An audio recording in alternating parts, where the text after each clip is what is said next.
Namo tassa bhagavato arahato samma sambuddhassa. Namo tassa bhagavato arahato samma sambuddhassa. Namo tassa bhagavato arahato samma sambuddhassa. Aparuta de sangamatasa tawara ye soravanta vanmunchantu satang.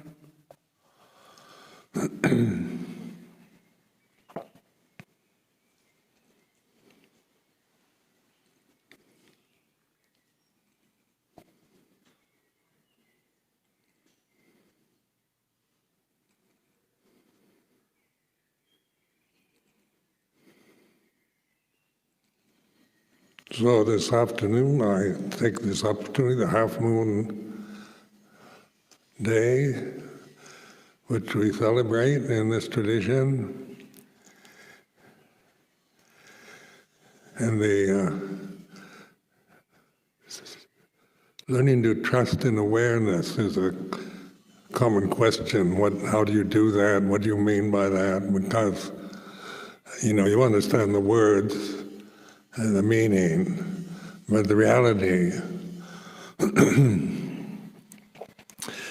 one gets confused trying to find out exactly how to trust and what is awareness, and the whole thinking process takes over the mind.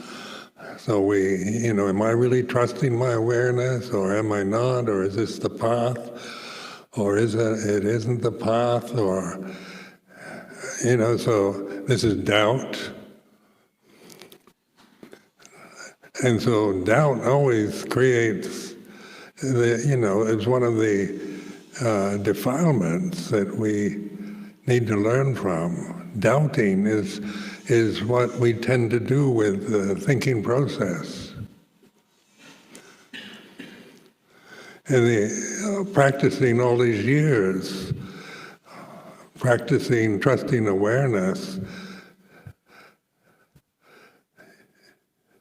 when you realize what you can trust through investigation, through mindful awareness of the way it is. So you can't trust some idea, of some idea you have about awareness or yourself as a person, whether you're really aware all the time, or how should you stay aware 24 hours a day? Are you aware when you're sleeping? What happens to consciousness when you're fast asleep? Does it disappear? And all these doubts, about consciousness, about yourself as a person, about being a meditator, this is all created with the thinking process.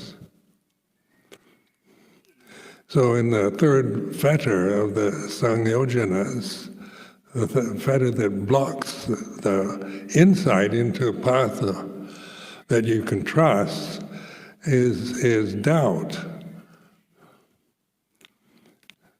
And in Zen Buddhism, they use doubt as a deliberate way of experiencing the reality of now.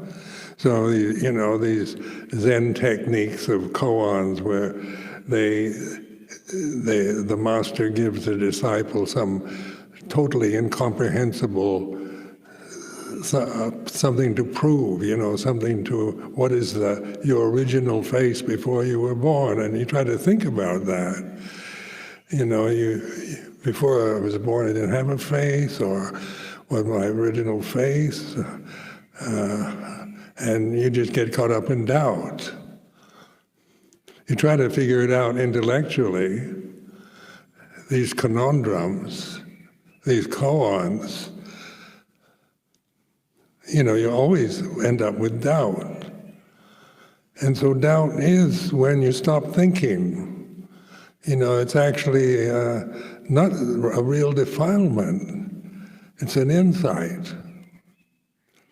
But as long as you're thinking about yourself as a separate person, and that separate person that you identified with your body, with what you think, what you remember, your emotional habits, we create this sense of separateness by identifying with the physical form that we've always been told since we were born is what I am.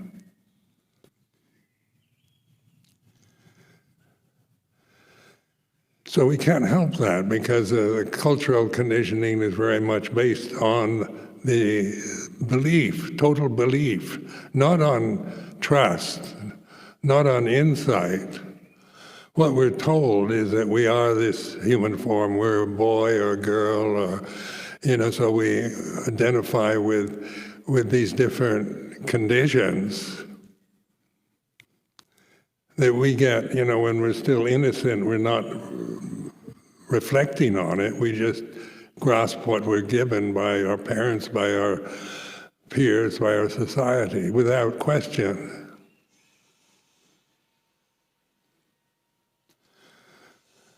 So the doubt then is, I really appreciated this Zen technique because my first interest in Buddhism originated from reading books on Zen.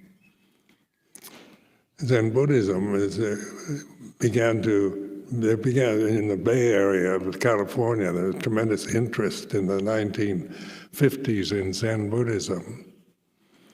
Because it is a challenge to the conditioning that we all experience, whether you're Japanese or British or Thai or whatever you identify with, the cultural conditioning is pretty much you are a separate person, you are a member of society. You're given all the answers to life, how you should behave, what a good boy should be like, what a good girl should be like, and so we get fed a whole conditioning that's based on good and bad, right and wrong, on beliefs that have never, in many cases, never been questioned or examined. And so this opportunity we have here is to examine, to investigate the conditioning that we've received, not to get rid of it, not to put it down or blame parents or societies for conditioning us to believe in these things, because the society depends on this kind of faith in the social qualities that are given to us. So, some are good about being moral and kind and generous and obeying the rules and not upsetting people, behaving yourself, not making a scene. Don't get caught up in your emotions, learn to be cool and so forth. They're all kind of beliefs that, the society adheres to. So we have etiquette, rules of etiquette, proper behavior, proper way of relating to each other in the society, from junior to seniors, or in the American system it was about equality, everybody's equal.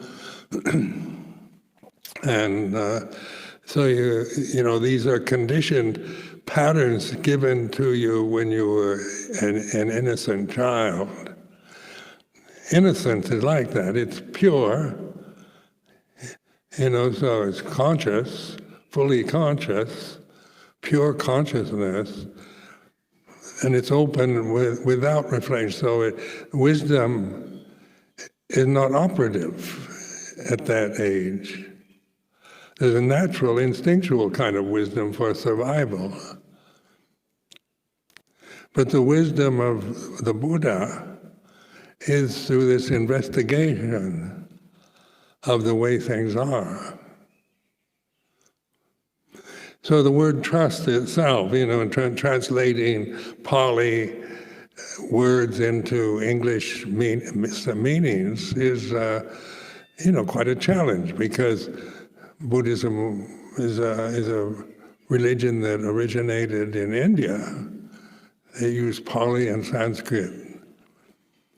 And then modern English changes all the time in its meanings and assumptions. But it's a challenge, when you're trying to teach in other languages. Many of you who try to teach in other European languages find it a challenge too, because you've learned Buddhism through English. So it's an interesting subject to begin to observe language, not to criticize it, saying Pali is more accurate, much better. You can't really understand Buddhism unless you learn Pali and Sanskrit or Tibetan or Chinese. People do have views like this, that somehow these languages hold the real essence of the Buddha Dhamma in the words.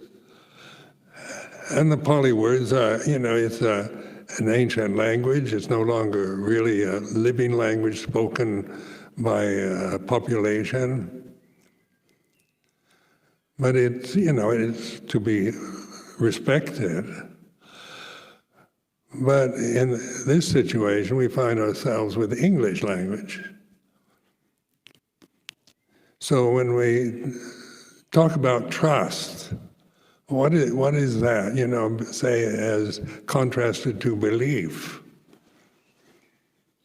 So when I use the word belief, that doesn't imply trust. That just means you accept what you've been told.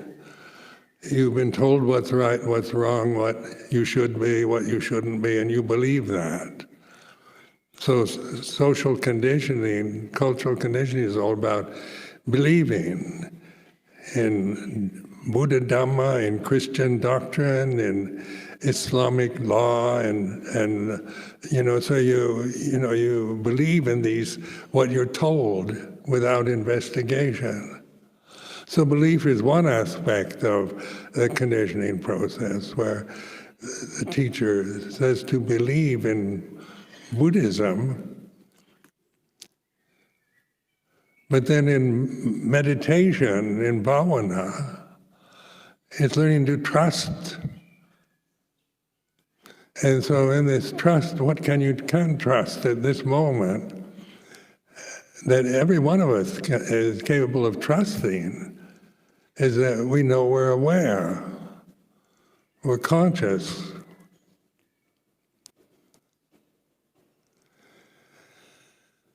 And so that's so obvious, it's a fact and recognizable.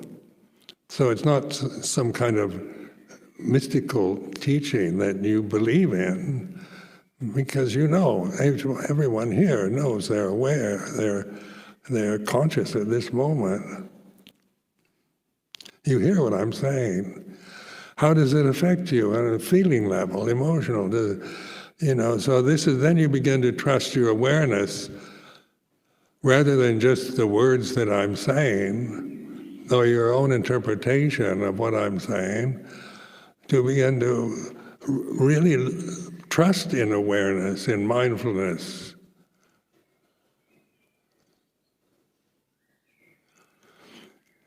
So this is like going against the stream, really, because what we're used to is belief. Tell me what to believe.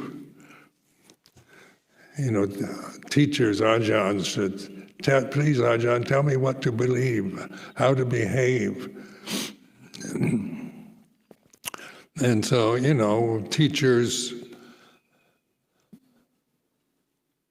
politicians, all kinds of authority figures tell you what to believe or what not to believe. But this is a time with interesting worldwide with the mass media. There's a lot of fake news. And so, what can you believe it or not believe it? Can you trust politicians? Can you trust teachers? Can you trust priests, monks, nuns? Can you trust them because of their position? So these are questions, and they create doubt.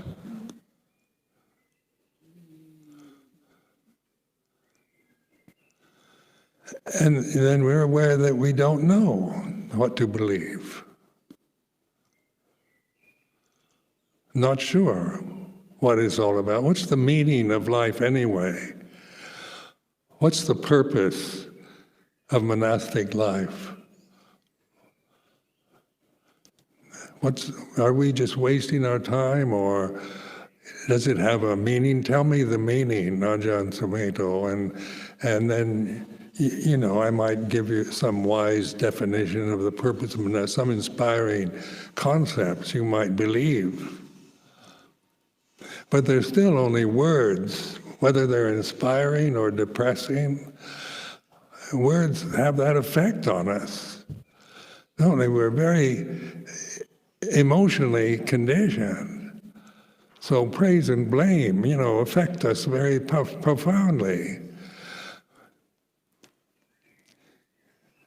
So if I say you're not a good meditator, or you've got it all wrong, you don't understand anything, will you believe me?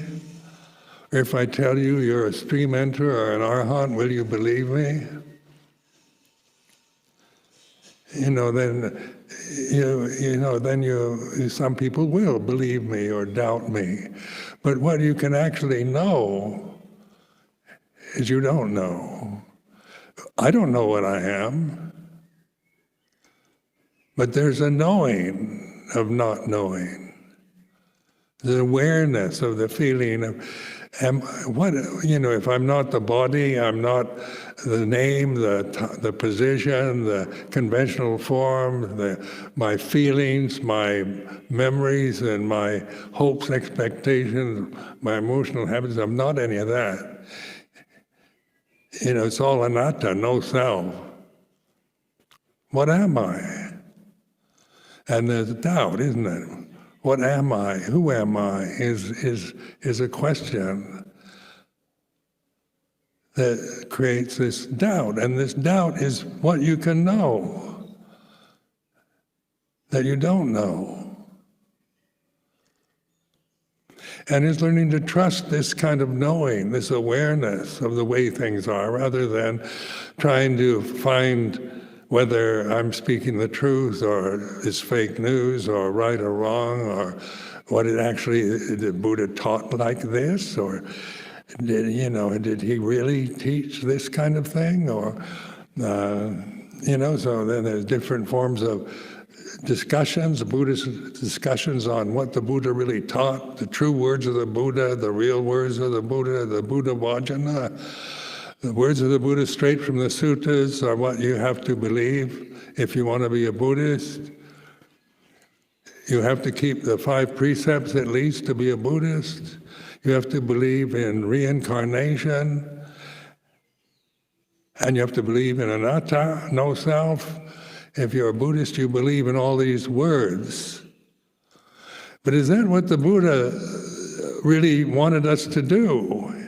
Is his teaching aimed at a belief system, at doctrinal positions that you take on life, on yourself and the world? So then, when you practice Bhatipata, this investigation, Four Noble Truths, it's a different thing than just believing that the suffering is a noble truth.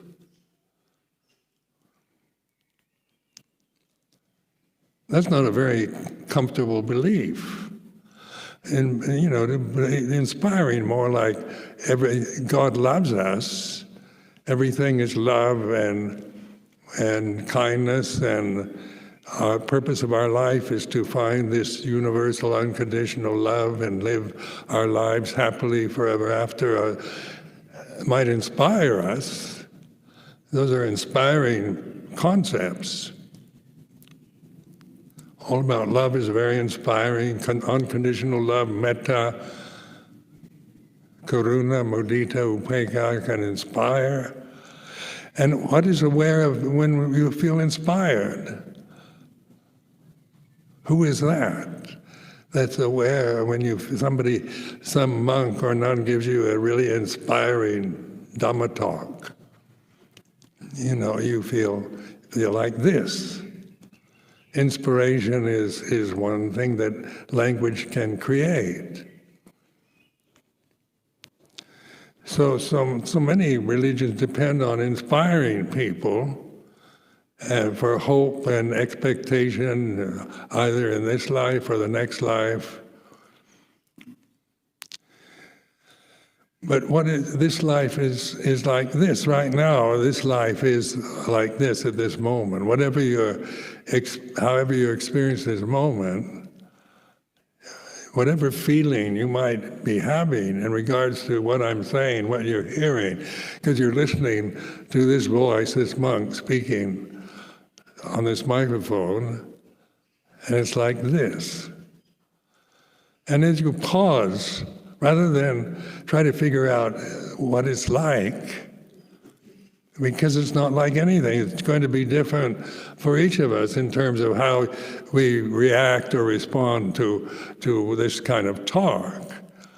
It's not everybody's going to have the same inspiration or doubt or belief or suspicion or critical view or just grasping the words that I say because I'm a senior monk. But at any time, whatever your emotional reaction, your response to this moment is like this. So it's an open attention. It's not focused on anything. It's not about analyzing or criticizing, making judgments about it, but it's like this. So just to find this way of using these words, it's like this, opens you up in a wide kind of embracing moment. It's like this. And you kind of stop and just rest in it. You don't have to figure out what it's like, because then you have to start thinking, about what you're really feeling, and whether it's right or wrong, or whether you're trusted or confused by it. It's still, whether you're confused or you understand or you have insight, it's like this. This you can trust. Your emotional reactions you can't trust because they're dependent on so many other conditions. Like today, this afternoon, coming over here, everything's blossoming, the roses are blooming, the wisteria is in blossom in the cloister, the trees are beautiful, the sun is shining, England is in its glorious spring dress. It's beautiful, it's like this.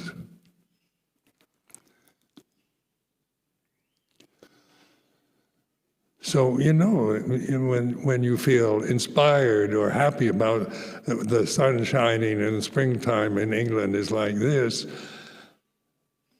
without thinking about it, without judging it, comparing it to Thailand or Italy or any other place.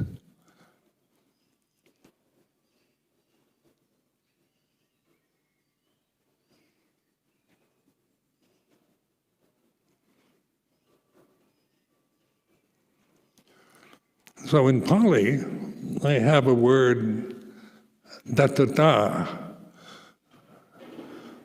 which means it's like this. It's nameless. It doesn't describe anything.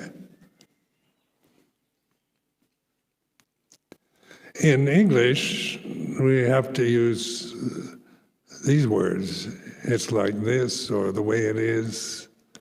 It's like this is more open, I think. The way it is tends to kind of sound, that's the way it is, kind of resigned to. If you're depressed or doubtful or unhappy, is like this, then it's kind of resignation to a miserable state.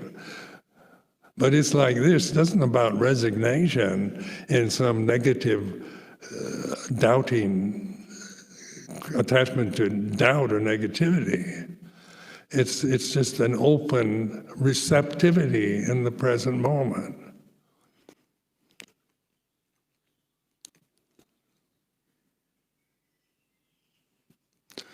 So I remember years ago I became very interested in Swinburne's poetry. And some people that consider themselves poets look down on Swinburne because he's very wordy. But I was criticized once for admiring Swinburne. But so much of Swinburne's poetry is just reflection on the way it is. And kind of beautiful, it's kind of musical poetry. It's Victorian time, where English poetry was more musically rhyming and that kind of what we consider poetry of that age. So one line, the first line of Swinburne's poetry is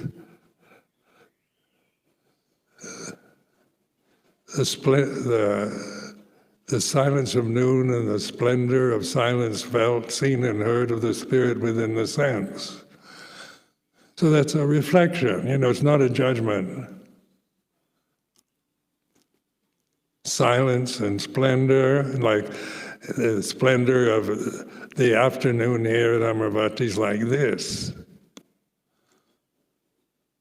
But some afternoons is not splendid.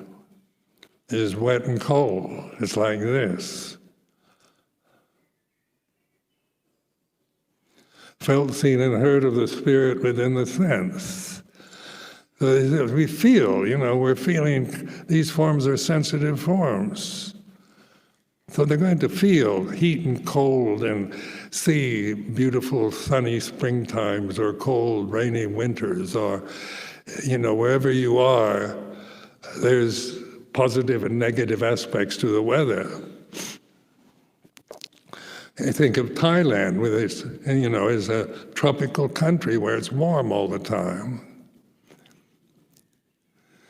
When you're in a cold winter in England, Thailand can look more promising because it's a nice and warm country. But when you're living in Thailand, it changes, the seasons are changing. So you get used to hot weather and you're glad when there's some cool weather. And then you think of English springtime and when it's the hot season in Thailand. And your mind compares it, the weather in Thailand with the weather in England. This is all thought, isn't it? It changes according to where you are, what you're feeling like, time of day or night. The kind of character, personality you have as an individual.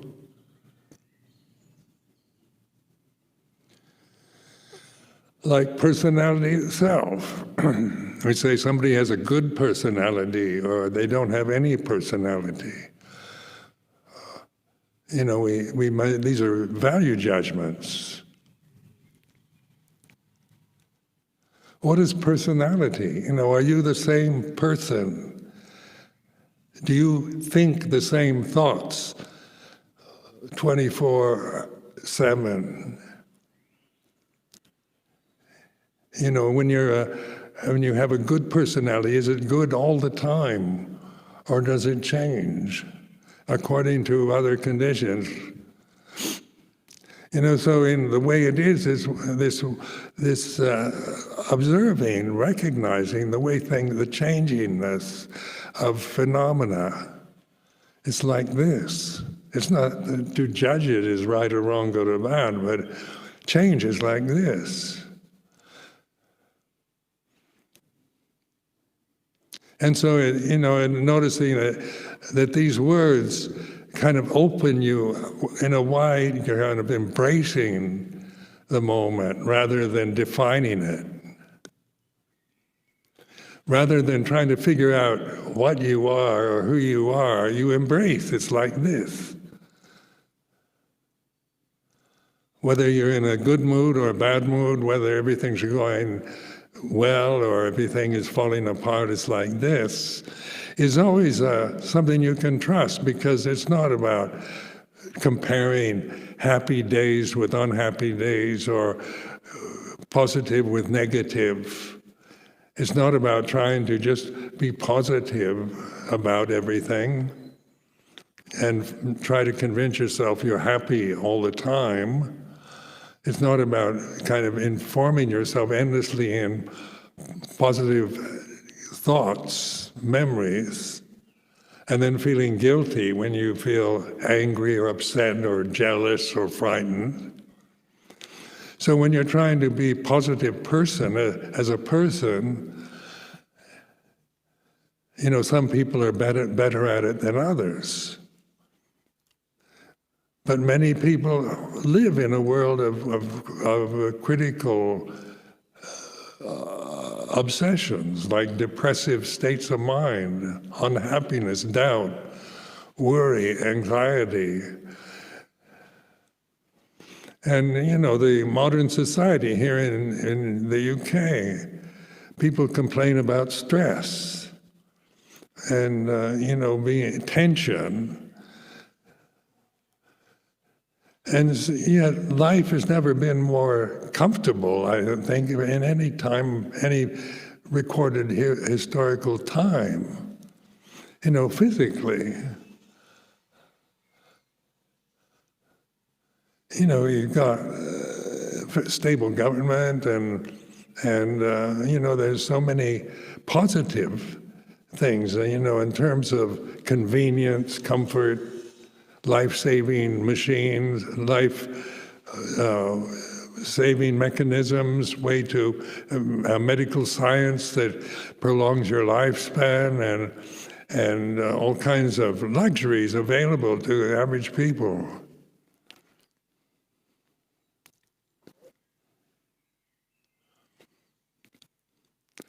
I used to watch these movies made in Hollywood about the time of Rome and the Roman Empire, and then only very wealthy people had chariots with horses.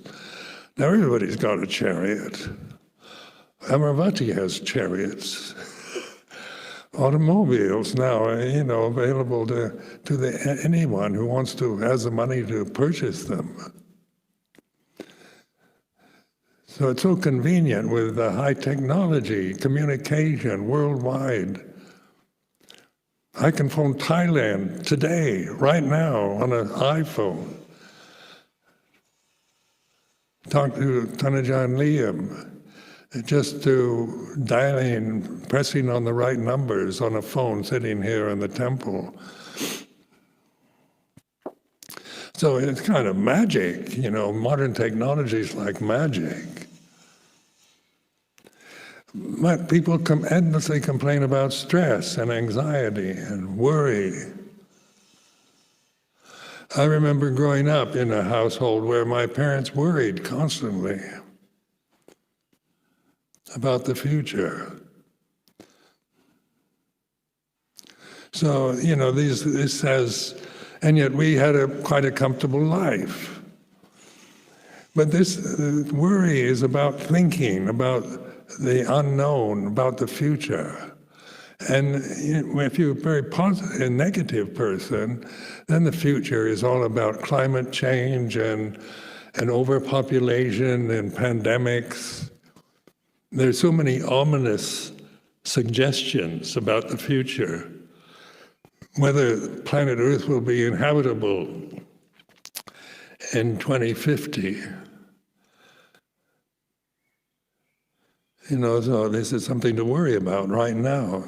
But what you can be aware is worry is like this. To be worried about the future. It's not that I'm saying don't worry about the future, but if that's what you're doing, you can be aware it is what it is. It's not that get rid of it or to criticize you for worrying or being stressed. But it's about opening to life in the present, where you're actually conscious. You're not conscious in the future. The future is unknown at this moment. It could be anything. It could be the best or the worst or whatever. So in informing yourself, learning to trust awareness is not asking too much of you. It's not a kind of difficult thing to do or some kind of achievement that only advanced meditators can do. These are words or assumptions that we make. About, Ajahn Sumedho's been a monk all these years, and so he can talk like that. But, for me, I'm just a newly ordained monk. And this is all thought, isn't it? Ajahn Sumedho, he's senior monk, I'm junior monk. These are all concepts that we can be aware of. It's not that they're wrong or that you shouldn't think, but you're aware of thinking, aware of feeling, and that not in a critical way.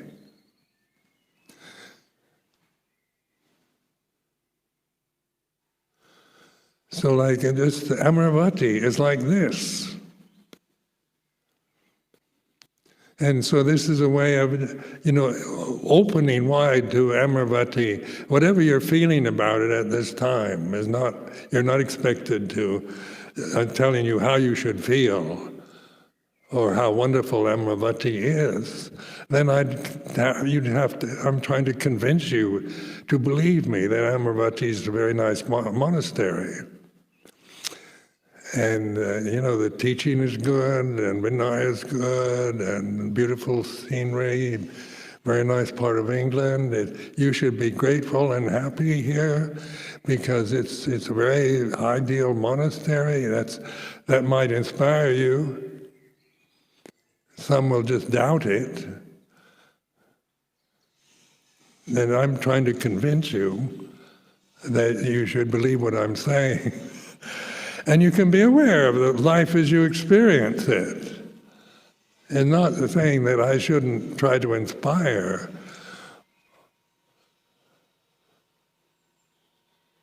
Or that there's nothing wrong with Amaravati, it's perfect.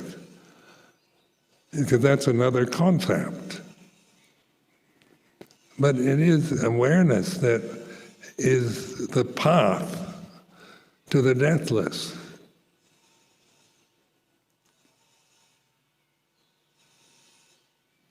So the path to the deathless isn't dependent upon Amaravati or upon wise teachings from senior monks or nuns. It's not dependent upon, this particular tradition.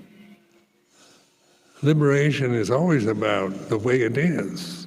Samsara, the changing conditions, phenomena, the relentless, inexorable changingness that we experience through the forms, through these bodies, through what we see, hear, smell, taste, touch, and think and feel, and experiences change, and some are pleasant, some are unpleasant. So that's, in terms of wanting stability and permanent security, in changing conditions is absurd, isn't it? It's impossible.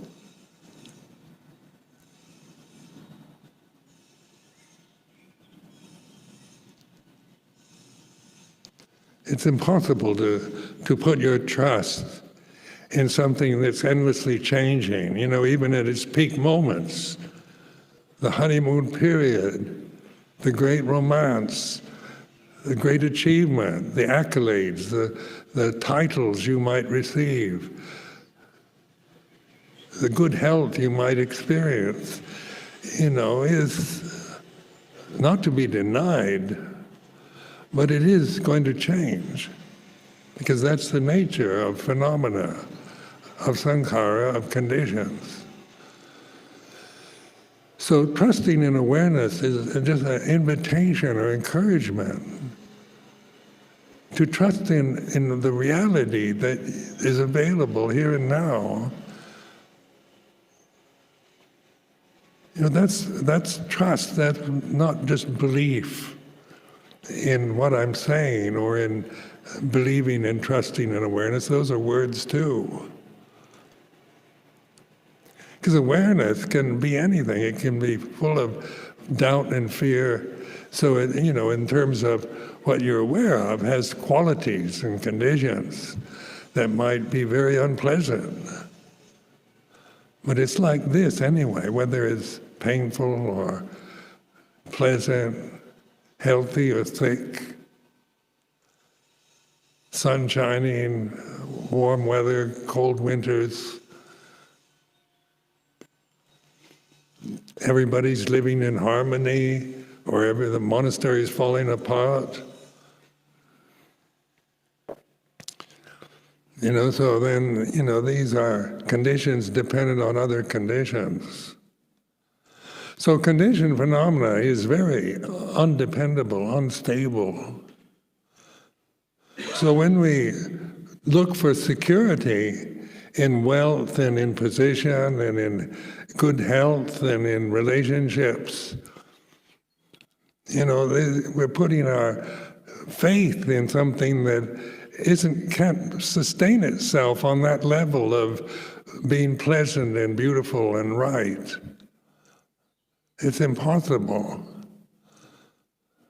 So this sense of ease, the opening to the present moment is relaxation. It's not about trying to figure out what the present moment is like. Then that takes tension, trying to find the right words to express how you're feeling at this moment. You've lost it already. You're lost in the samsara, the endless thinking process, trying to analyze and figure out how you're actually feeling at this moment.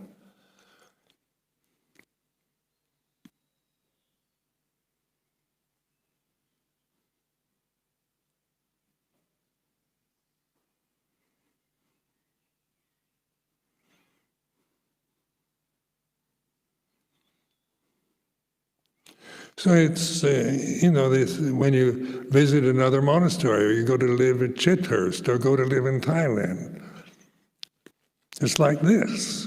And I'm not saying that it's better or worse than Amaravati. We might have these kind of thoughts.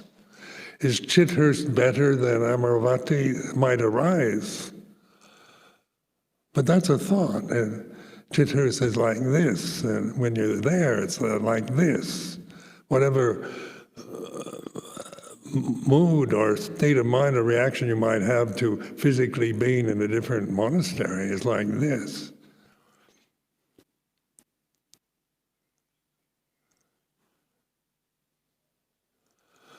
When you go to Thailand, it's like this. Hot weather, hot season in Thailand is like this. And so it's not saying that it should be otherwise, but it is opening to life itself, to the reality of conscious awareness here and now, is what you really are. If you're looking for an identity, you won't find it through words, through concepts. No matter how positive or negative or inspiring or depressing your words might be when they arise. But what you can know, wherever you are, whatever state you're in, whatever time of day, is like this. And I found this like just a sense of relaxation, of letting go, because it doesn't demand anything. It isn't asking me to open up and be open to life as a person. It's just a suggestion of relaxing and embracing the present moment is like this, however pleasant or unpleasant it might be for you at this time.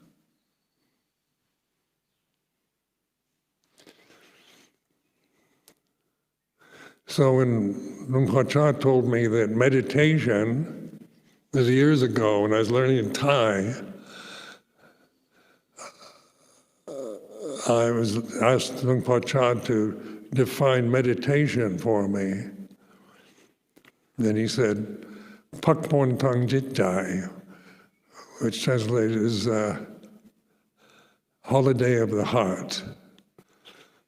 So a holiday of the heart, A holiday, the idea of a holiday is relaxing. You don't have to work, you don't have to pay attention to anything particular, you're not caught up in anything like when your family life or office or business or social relationships. You're just on holiday, pakpon tang jitjai, holiday of the heart. And I thought that was quite insightful for me, because I thought meditation was hard work. How many of you hear all the time people saying how hard meditation is, how difficult mindfulness is, about, they spend, they go home and meditate and their minds wander all over the place, and they only have maybe 2 minutes of peace. And the rest of the time is just willpower, tense, striving, concentration, trying to stop the thinking mind, trying to get silent, trying to get a peaceful mind. This is stress, isn't it? Meditation on that level is stressful. When you see it as something you've got to get, something you've got to control your mind, you've got to control your posture. It's all about control, and that takes effort. Control takes effort. Where relaxation of the heart, and the heart is, it's not about the physical organ. It's this sense of just being in the moment, here and now. It's like this. Nothing to do, nowhere to go, not having to prove anything, be anybody.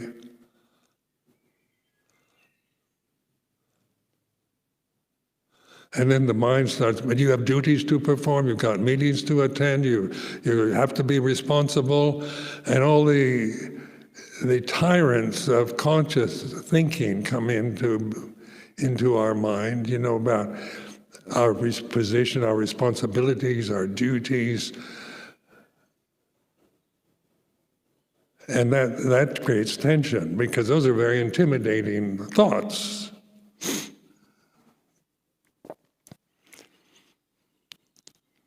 So, having feeling you've got duties, you have to think of their duties, perform your duties, and be responsible. When I talk like this it's very intimidating. It makes you feel tense. Really got to get your act together and learn not to complain and just get on with life, and practice so many hours a day and spread metta as often as you can, and all these are can be duties that we assume, good ideas that we try to live up to, ideals that we imagine. But at this moment, it's like this. Even being intimidated by these tyrannical thoughts and emotional habits is like this. So you're not trying to get rid of them or not have any, but just learn to trust the awareness of them is like this.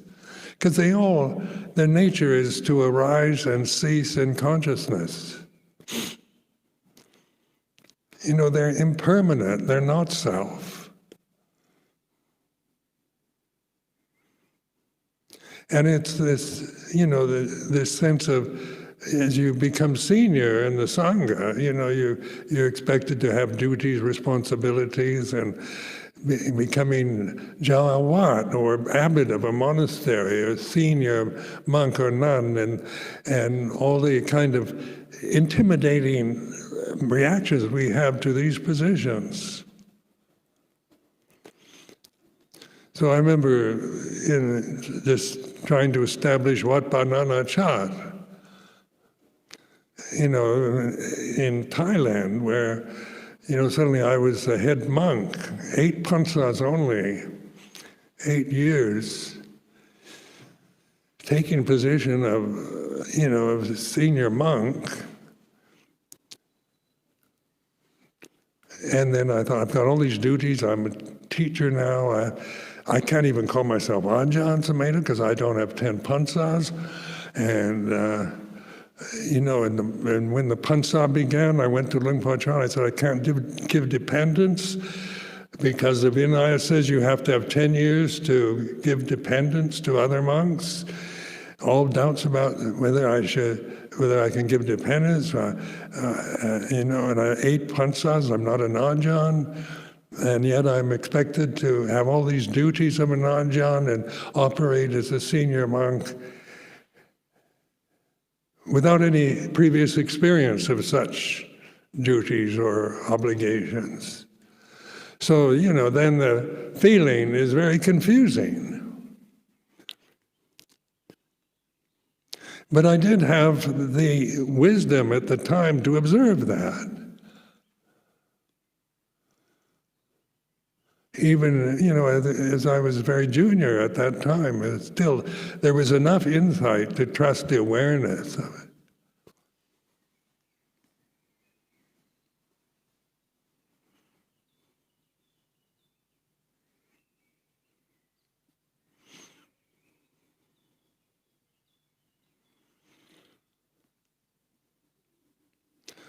So, relaxation of the heart, the way it is,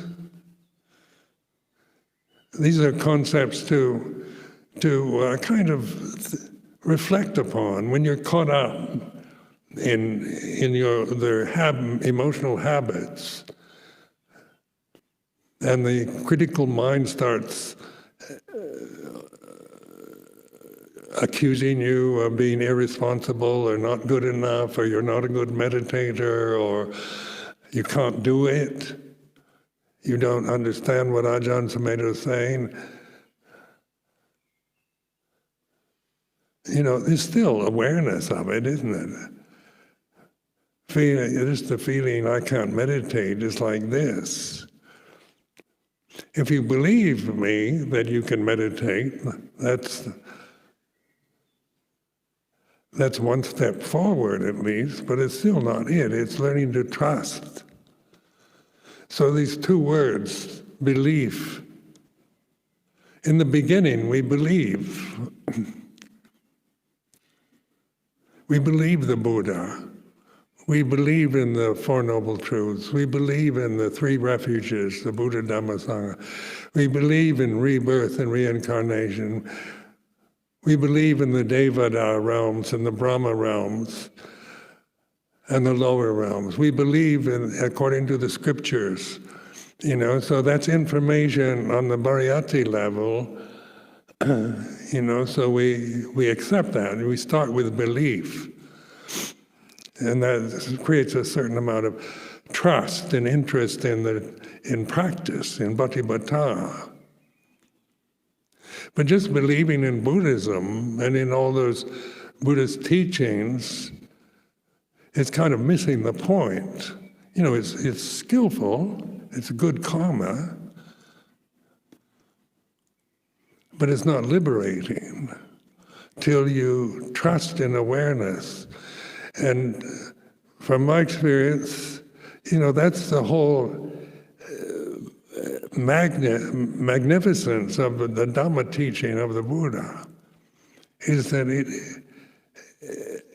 he opened this whole realm of trust in me that I didn't know about before I started meditating. Even with the tension, I started meditating with a lot of tension. I wanted samadhi. It was so samadhi-oriented. In Thailand, everything's about samadhi. And so, trying to get samadhi, get jhanas, get these absorptions, they're so desirable. And so, and that took a lot of tension, a lot of effort, and control. I had to control the environment. I found anything that got in my way, annoyance, and irritated me, and caused me to doubt. So they had working projects. Remember, And we had to build a road up to the top of Tum Sangpat. Tum Sangpat is a kind of high hill in Ubon. Now it's called Samnachal in different province, but in those days it was part of Ubon. Tum Sangpat was a beautiful branch monastery, a high hill on the Isan plain, and Ajahn Chah wanted to build a sala on top of this hill. So he expected us all to go to Tum Sangpat and build this road. And Luang Por Chah was brilliant at observing land development and how they brought architects and experts from Bangkok to design a possible way to build a road from the base of the mountain up to the top of it. And they were also expensive and cost a lot of money and destruction of the environment. And then Luang Por Chah just got rid of the architects and the engineers and figured it out himself. He'd go out every morning. He'd stay with us in Sala at Tum Sangpat, and then and the villagers, some village men, they'd go out and they'd scout the area. They found a possible way to build a road to the top of Tum Sangpat hill. So then, and this was during the hot season, we had the monks of Wat Pah Pong were expected to go and labor in the hot sun. And Tum Sangpat is all rocks. You know, it's a rocky hill with caves and grottos. And so you're out in the hot sun, and we can't dig in the soil, so the Samaneras and the Anagarkas and the laymen would clear the land and do the digging in the soil, but we had to carry rocks or break up boulders. I had a sledgehammer, and I was out in the hot sun, sweating, breaking up rocks like a slave labor in a prison scene in a Hollywood movie. And I kept thinking, you know, I didn't come ordained to do this. This is slave labor. So there's this mind that kept complaining. You know, I have a master's degree.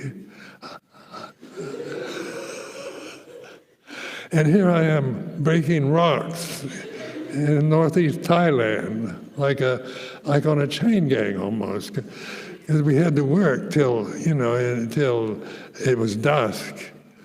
We had to bindabat, get up early, have morning puja, go on the alms round to the villages which were quite far away, have a meal, and then go right to work. So, and work till dusk. And we slept out on the rocks of this hill, this mountain.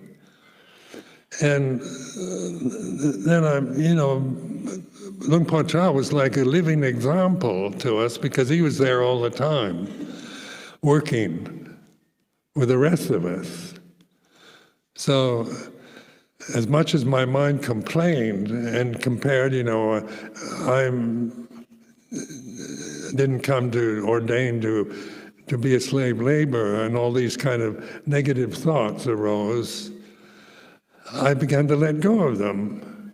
I began to see that actually it was quite a lot of fun. Now I look back at that time, it took several memories I have of living in Thailand as a junior monk. Because this was the awareness that Luang Por Chah was always encouraging. Works, whether you're breaking rocks with a sledgehammer or building a road or sitting in your kuti in meditation. It's about here and now. It's not about ideal conditions supporting enlightenment. That you can only become enlightened when the conditions are ideal, because they're never ideal. Even ideal conditions change. So what Luang Por Chah was pointing at was real, direct kind of teaching.